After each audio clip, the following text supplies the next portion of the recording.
अस्सलामुअलैकुम दोस्तों, खैरियत से हैं।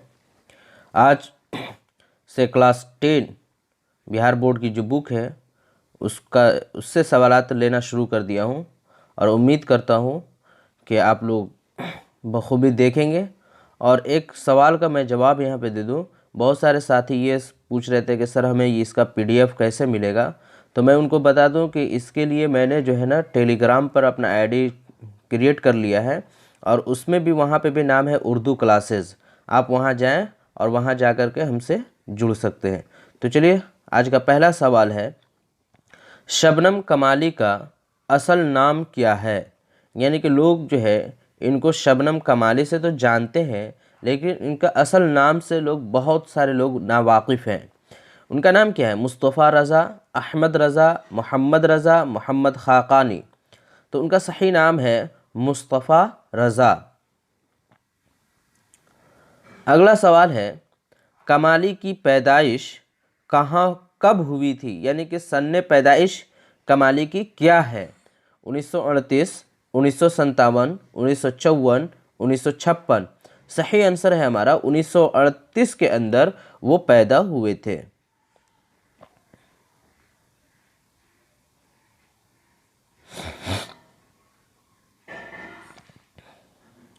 कमाली की जाए पैदाइश क्या है? 1938 के अंदर तो ये पैदा हुए, तो जाए पैदाइश यानी वो जगह जहाँ पैदा हुए थे, वो जगह का नाम क्या है?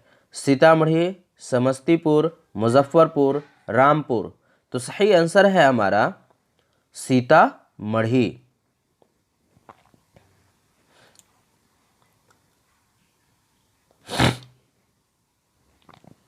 अनवार अक़ीदत, रियाज़ अक़ीदत और ज़ियाए अक़ीदत, ये 3 किताब का नाम है। यानी वो किताब किनकी है? शबनम कमाली साहब की है।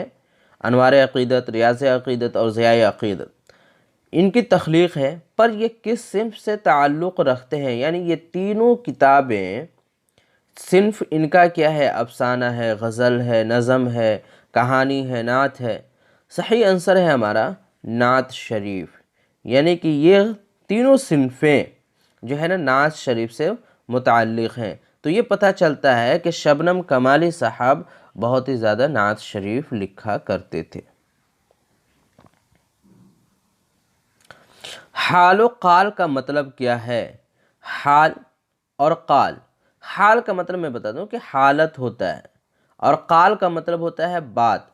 यानी कि जो है ना ज़ुबान से जो हम बोलते हैं वो हमारा काल कहलाता है, और जो हालत हमारी जो बॉडी लैंग्वेज होती है, जो जिस्म के हिस्से हैं, उनसे अगर कोई बात समझ में आती है तो उसे हम कहते हैं हाल। तो कह रहे हैं कि इनका मतलब क्या होगा? हाल और काल का मतलब क्या है? हकीकत, कैफियत, सच्चाई, मनक़बत। सही आंसर है हमारा कैफियत।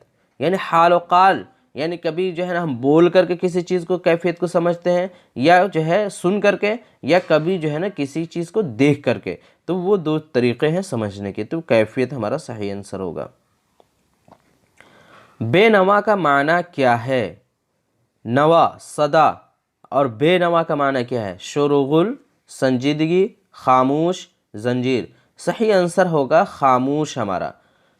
नवा का मतलब होता है सदा, आवाज़, और बेनवा जहाँ लग गया, जो यहाँ पे हमारा लाहिका है, साबिका है, तो ये साबिका बे जो है ना मनफी माना शो करता है। तो ये पता चला कि नवा मीन्स आवाज़, तो बेनवा मीन्स नो साउंड, यानी कि खामोश। उर्दू अदब में सबसे कम उम्र और नौखेज़ सिन्फ क्या है?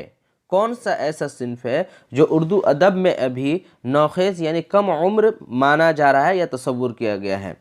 नावल है, दास्तान है, ड्रामा है, अफसाना है। नावल, दास्तान और ड्रामा, इन तीनों को अगर हम ले लें तो ये बहुत सबसे पुराना तो हमारा दास्तान है, फिर ड्रामा है, नावल है, उसके बाद जो है सबसे आखिर में जो है अफसाना कहें या मुख्तसर अफसाना आप भी कह सकते हैं।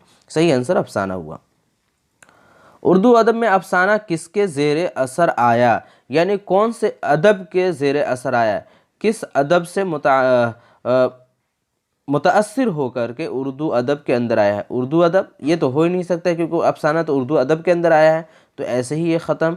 मगरबी अदब, अरबी अदब, हिंदी अदब। मालूम चले कि अरबी अदब से तो उर्दू अदब को उतना फ़ायदा नहीं है अल्फाज के ज़रिए। हिंदी अदब तो हमारा जो है ना, ये दोनों भाई बहनें मानी जाती हैं, तो एक दूसरे से तो है। सही आंसर है हमारा मगरबी अदब से मुतासिर होकर के उर्दू अदब के अंदर अफसाना का इस्तेमाल हुआ है। अफसाने के अंदर बुनियादी शय क्या है? देखिए गलत टाइप हो गया। अफसाने के अंदर बुनियादी शय क्या है? इससे पहले जो मैंने अफसाने पर वीडियो बनाया था और वहाँ पे मैंने बताया था, अफसाना की तारीफ़ की थी और वहाँ पे एक बहुत बुनियादी चीज़ मैंने वहाँ पे बताया था। उसी से मुताल्लिक़ फिर ये सवाल मैंने आज लिया। क्या है बुनियादी शय अफसाने के अंदर जो होना चाहिए वो क्या है? तशबीब, गुरेज़, हिजो। देखिए तशबीब है या हिजो है या गुरेज़ है, ये सब नज़्म के जो कसीदा और मरसिया है उनसे मुताल्लिक़ ये चीज़ें हैं। तो ये तीनों तो हमारा कभी भी हरगिज़ नहीं हो सकता है। बचा हमारा वहदत तअस्सुर, ये बहुत ही ज़रूरी होता है अफसाने के लिए और यही हमारा सही आंसर है। उर्दू का पहला अफसाना किसे माना गया है? यानी उर्दू ज़ुबान के अंदर अफसाना, पहला अफसाना होने का मकाम किस अफसाने को जाता है? एक चादर मैली सी, अंगारे, नसीर और खदीजा, कटी हुई शाख। सही आंसर है हमारा नसीर और खदीजा नाम से जो अफसाना राशिदुल खैरी साहब ने लिखा था उसी को जाता है। अगला सवाल है हमारा, नसीर और खदीजा उर्दू अदब का पहला अफसाना माना जाता है, तो इसके तख्लीक़कार कौन है?